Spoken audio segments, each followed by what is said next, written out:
We are alive and well and have been living in this park for 3 days and will get out as soon as we can and go down to some small town in the lower part of the state. It is impossible to describe the awful conditions that exist here. Earthquake, fire, death, and suffering are too terrible to think of. Fortunately, we were not hurt. The house we were in did not collapse, but it came very near it and burned in the fire. The entire heart of the city is destroyed. The fire has practically wiped the city off the peninsula, and what was once a fine city is now nothing but a mass of bricks and stone, with the gruesome chimneys standing like sentinels among the smoldering ruins. The fire has raged for 48 hours and is still burning, but is practically under control. The large parks are simply one dense mass of human beings. Now that danger from fire is past, many are going to the homes of friends and relatives in the small portion of the city that has escaped the fire. The whole city is in charge of the U.S. troops and is orderly, and the people are getting provisions. We have not suffered at all except from the hardships of moving trunk and baggage by hand.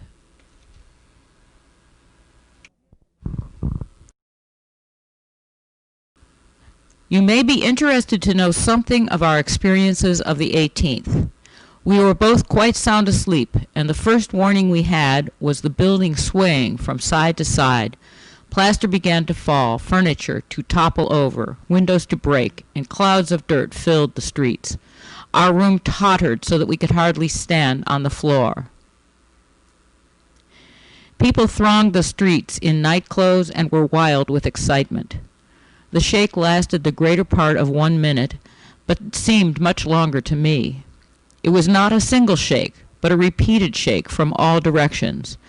The building creaked, timber split and crashed, and when it finally stopped, our building was right side up, but very badly wrecked, and gas and water pipes leaking all through the house. We hastened to dress and started for the street. Our doors were bound and would not open.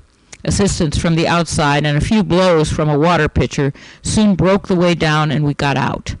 We soon saw that fires were breaking out in many places, so we packed our baggage and took it across the street to a small lawn on the east side of the post office building, thinking we could remain there until the danger was over.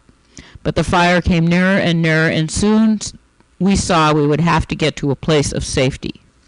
Bear in mind, our baggage at this time consisted of a trunk, suitcase, grip, telescope full of papers, and typewriter. I tied the trunk rope to one end of the trunk for a cart loading the other pieces on top, and then I got in the harness and dragged the whole along the streets. Mrs. Vancil walked behind to keep things from falling off the trunk. In this way we made our way to Market Street, which is 120 feet wide and the Broadway of San Francisco. We remained but a short time on Market Street, which was full of bricks and stone, and another shock while we were there told us that we might yet be buried in falling debris.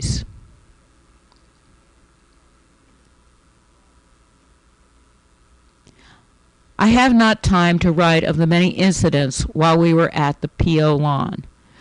We were there possibly an hour.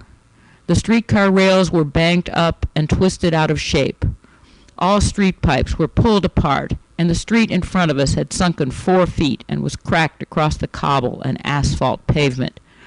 There was a motley throng of men, women, and children, with such of their belongings as they could bring with them, consisting of trunks, bedding, sewing machines, canary birds, and parrots. It was a time when everybody gave a helping hand to any who had more than they could manage.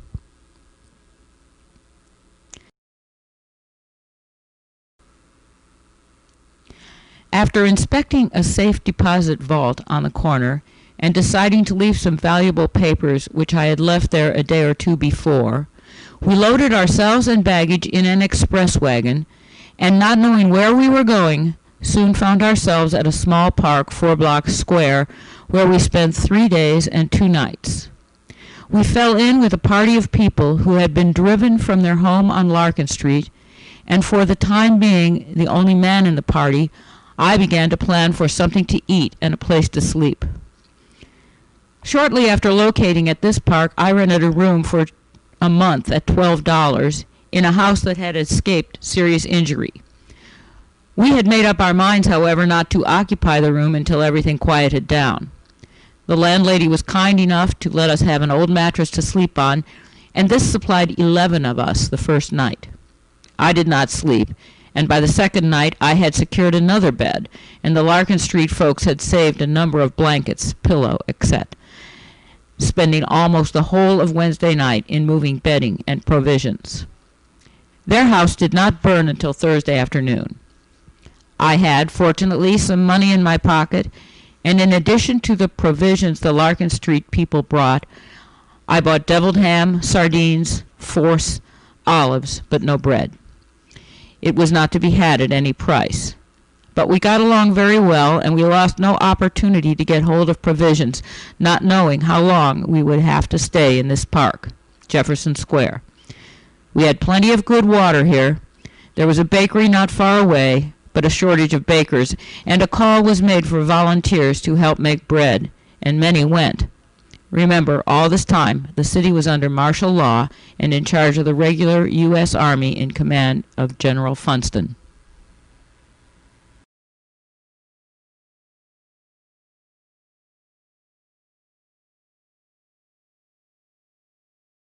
Soon the provisions began to come from other cities and were distributed as rations, and Mrs. Vancil and I lined up with the rest of them in the bread line for our little 1/2 loaf of bread or a few biscuits, and we were glad to get them.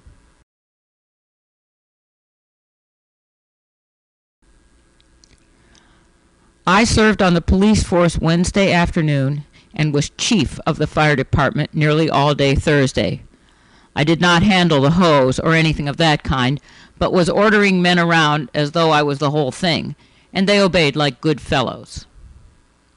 There is no question but we saved 3 or 4 blocks from burning. For some time we thought we would have to leave Jefferson Square, as the fire was dangerously near and the park too small for safety. But the flames were checked just a block away, and we remained. No one who was not here has ever seen a real fire. It was simply one mass of roaring flames leaping to the sky out of the large 6, 8, and 10-story buildings, and before it all nothing was fireproof. Some of the most magnificent structures were blown to atoms with powerful charges of dynamite in hopes of checking the fire.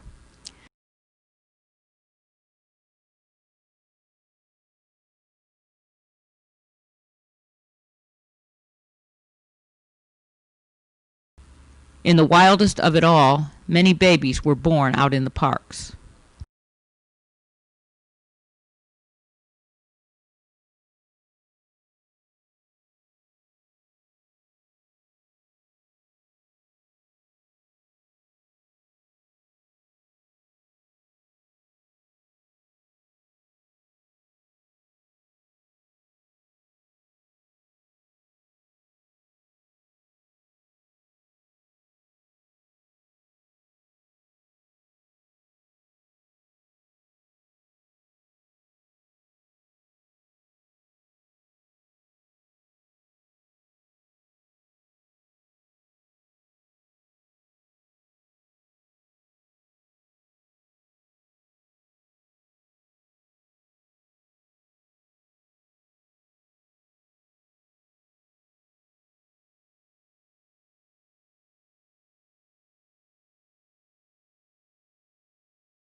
The suffering cannot be described.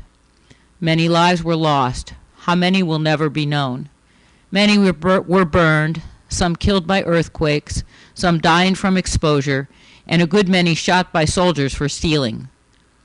6 men were lined up in one park and shot, it is said, for looting. I am glad to say this was after we left.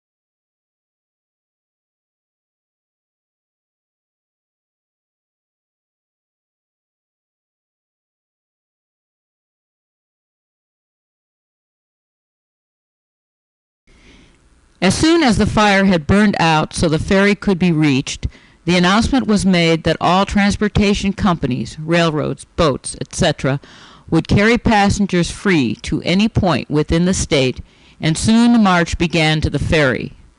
One by one, our family of 11 began to go.